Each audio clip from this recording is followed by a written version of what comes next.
नमस्कार, मेरा नाम मानव है। आप देख रहे हैं ऑटो 9 और एमजी मोटर्स ने एक नई पहल शुरू करी है अपने ड्राइव भारत इवेंट के साथ और बहुत सारे नए इनोवेशंस, नए प्रोडक्ट्स को दिखाया है। ये प्रोडक्ट्स गाड़ियां नहीं है, लेकिन गाड़ियां और खास करके ईवी कार से रिलेटेड है। क्या कुछ है इनके अंदर, उसके बारे में बात करेंगे। सबसे पहली चीज जो एमजी मोटर्स ने शोकेस करी है वो है ई हब बाय एमजी।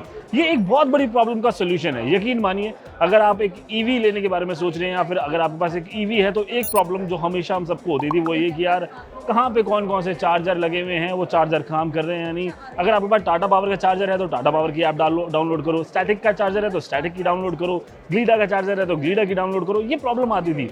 इस प्रॉब्लम को सॉल्व किया है एमजी ने ई हब बाय एमजी के साथ, जिसके अंदर उन्होंने लगभग सभी चार्जिंग पार्टनर्स को एक साथ एक ऑनबोर्ड कर दिया है और एक ही ऐप आपको सारे चार्जर्स दिखाएगी। कैसे, मैं आपको दिखाता हूँ। ये स्क्रीन देखिए।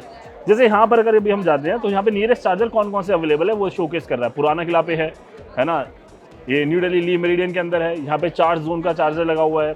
उसके बाद और नीचे अगर हम लोग जाएंगे तो ग्लीडा एनटीपीसी स्कोप कॉम्प्लेक्स ग्लीडा का चार्जर कहाँ लगा हुआ है, ये उसका नेविगेशन भी दिखाएगा। और यहाँ पे आपको बता रहा है कि 22 किलोवाट का चार्जर है, टाइप 2 है, 17.99 रुपये प्रति किलोवाट की आपको पेमेंट करनी पड़ेगी। इससे भी इंटरेस्टिंग चीज़ इसके अंदर, इस ऐप के अंदर वो है, वो मैं आपको दिखाता हूँ।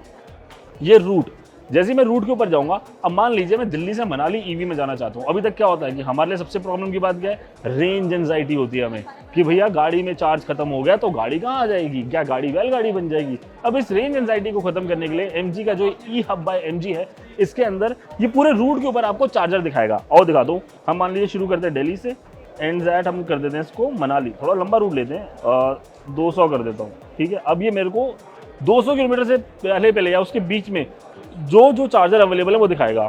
अब ये देखिए, दिखा रहा है कि ये दिल्ली से आप चलोगे, उसके बाद पहला चार्जिंग स्टेशन आपको मिलेगा करनाल में, यानी कि ये देखो यहाँ पे डिस्टेंस भी है 144.88 किलोमीटर के बाद आपको पहला चार्ज करना है चीमा फिलिंग स्टेशन पर, जहाँ पे एचपी का चार्जर लगा हुआ है। 16.5 रुपये प्रति किलोवाट आवर के हिसाब से ये चार्ज करेगा। इसके बाद जब आप 128.99 किलोमीटर चल जाओगे तो यहाँ पे चावलास फैमिली होटल मोरिंडा में आप जाओगे और यहाँ पर आपको चार्जिंग स्टेशन मिल जाएगा।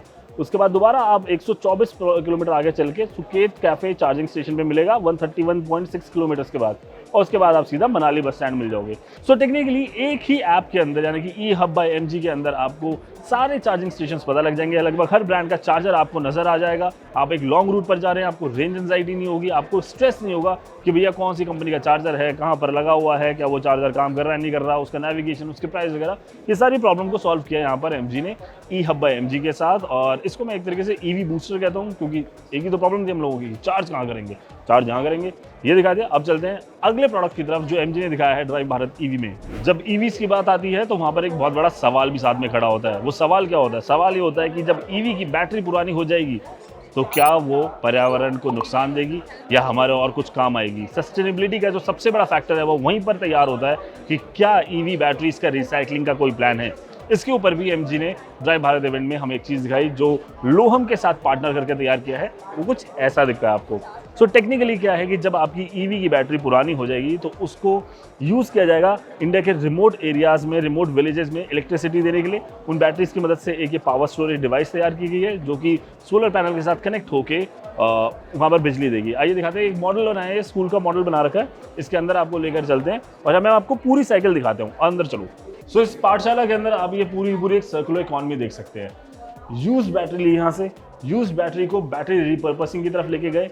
उसके बाद सेकंड लाइफ दी। बैटरी रिपर्पसिंग मतलब कि पहले वो बैटरी गाड़ी के अंदर इस्तेमाल होती थी, अब उस बैटरी को पावर स्टोरेज के लिए काम में लाया जा रहा है, यानी कि जो सोलर एनर्जी है उसको बैटरी के अंदर स्टोर किया जा रहा है ताकि आगे बिजली बन सके। सेकेंड लाइफ से जब आप आगे जाते हैं तो फिर उसके बाद उसकी रिसाइकलिंग होती है। रिसाइकलिंग के अंदर उसके अंदर से कोबाल्ट, लिथियम और भी जितने भी आयन्स निकलते हैं, जितने भी मेटल्स निकल रहे हैं, उन सबको अलग किया जाएगा एक्सट्रैक्टेड मटेरियल्स के थ्रू और दोबारा उसको मैन्युफैक्चरिंग के लिए यूज में लेकर आएंगे।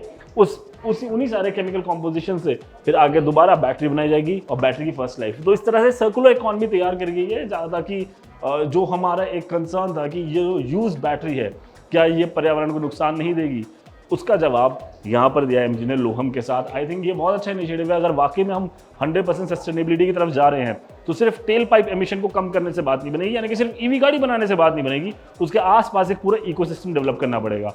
अब चलते हैं अगले प्रोडक्ट की तरफ। देखो भैया, किसी भी चीज़ की सही जानकारी इंसान को तब होती है जब वो उसके बारे में पढ़ता है, और पढ़ाई लिखाई बहुत ज़रूरी होती है, तभी आप उसके मिथ्स और फैक्ट्स के बारे में जानते हैं। तो एमजी ने इसको भी इम्प्रूव करने के लिए ईवी के बारे में क्या मिथ्स हैं, क्या फैक्ट्स हैं, ईवीपीडिया कर एक प्लेटफॉर्म को लॉन्च किया है, evpedia.co.in। अब इसके अंदर आप देखिए क्या क्या मिलता है आपको, about battery, charging range, cost, EV spotlight, no more. Basically आप इसके अंदर हर एक चीज़ के बारे में जान सकते हैं, अपनी ईवी से रिलेटेड क्या पॉलिसीज़ हैं, क्या एसेंशियल टूल्स हैं, क्या बेनिफिट्स होने वाले हैं, कितना पैसा आप बचाओगे। तो अगर आप ईवी खरीदना चाहते हो तो उससे पहले आप अगर इस ईवीपीडिया को फॉलो कर लोगे तो आपके ऑलमोस्ट सारे क्वेश्चंस का आंसर आपको मिल जाएगा, और अगर नहीं मिल रहा है तो आप कमेंट करके बताओ, हम आपको आंसर दे देंगे। तो इसकी प्रॉब्लम वाली बात है नहीं। तो ये ईवीपीडिया लोगों के मन में ईवी को लेकर ज़्यादा जागरूकता लाने के लिए, उनके सवालों का जवाब देने के लिए है एमजी की तरफ से। अब चलते हैं अगले प्रोडक्ट की ओर। एमजी ने जियो के साथ मिलकर इनोवेटिव कनेक्टिविटी प्लेटफॉर्म तैयार किया है। बेसिकली ये प्लेटफॉर्म एमजी की गाड़ियों को ज़्यादा स्मार्ट बना रहा है, ज़्यादा कनेक्टेड बना रहा है, ज़्यादा कम्युनिकेबल बना रहा है। वैसे भी अगर आप देखो तो एमजी की गाड़ियाँ ज़्यादा कनेक्टेड होती हैं। सबसे पहले कनेक्टेड गाड़ियाँ बनाने वाले एमजी थे, इंटरनेट वाली गाड़ी एमजी लेकर आए, एआई वाली गाड़ी एमजी लेकर आए। अब उसके अंदर जियो का हाथ भी मिल जाए, और जियो का हाथ जहाँ मिल जाए वहाँ तो वाह जी वाह, क्या ही बात है। तो अगर इसके बारे में बात करते हैं, इसके अंदर होम टू कार भी है। सबसे पहले बात समझिए आप क्या क्या है इसके अंदर।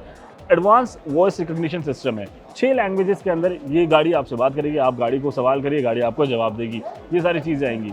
इसके अलावा एक जो चीज़ इसके अंदर और इंटरेस्टिंग ऐड करेगी, इसके अंदर आपको बहुत सारी जियो की ऐप्स भी मिल जाएंगी, ओटीटी ऑप्शन मिल जाएंगे, यानी कि आप गाड़ी चार्ज कर रहे हैं, कुछ भी कर रहे हैं तो एंजॉय करिए ना, एंटरटेनमेंट मिलेगा आपको, मज़ा लेने का, टेंशन भी लेने का, है ना। तो वो सारी चीज़ें मिलेंगी। होम टू कार, बेसिकली आप अपनी गाड़ी के साथ लगातार चर्चा कर सकते हो। अगर आपकी गाड़ी मान लीजिए सर्विस के लिए बुक हुई है, ये सारी चीज़ें हुई है, तो आपकी गाड़ी आपको बताएगी। ये सारी चीज़ें और भी बहुत सारे कनेक्टेड फीचर्स जियो के साथ मिलकर एमजी ने डेवलप किए हैं और उसको इंटीग्रेट करा है, ताकि आपकी गाड़ियाँ ज़्यादा कम्युनिकेबल बने। तो ये थे कुछ हाइलाइट्स ड्राइव.भारत इवेंट के एमजी की तरफ से। आपको कैसे लगे कमेंट करके बताइएगा। क्या आप भी मानते हैं कि ईवीज देश का भविष्य है या फिर दुनिया का भविष्य है, और जो कदम ब्रांड ने उठाए हैं, एमजी ने उठाए हैं ईवी को ज़्यादा सस्टेनेबल बनाने के लिए, ज़्यादा प्रोग्रेसिव बनाने के लिए, क्या वो काफ़ी है या नहीं। और आम जनता यानी कि हमारी और आपकी क्या राय है, कमेंट में आके बताना। ईवी को कैसे ज़्यादा स्ट्रेंथन किया जा सकता है, कैसे ज़्यादा बेहतर बनाया जा सकता है, और कौन कौन से लूप होल हैं हमारे सिस्टम के अंदर जिनकी वजह से ईवीज को अडॉप्शन में टाइम लग रहा है या लगेगा या फिर नहीं लग रहा है। सारी राय कमेंट में आके बताइएगा। चैनल को जरूर सब्सक्राइब करना है। जब भी गाड़ी चलाएं सीट बेल्ट जरूर लगाएं, एक अच्छे मानव बने। जय हिंद।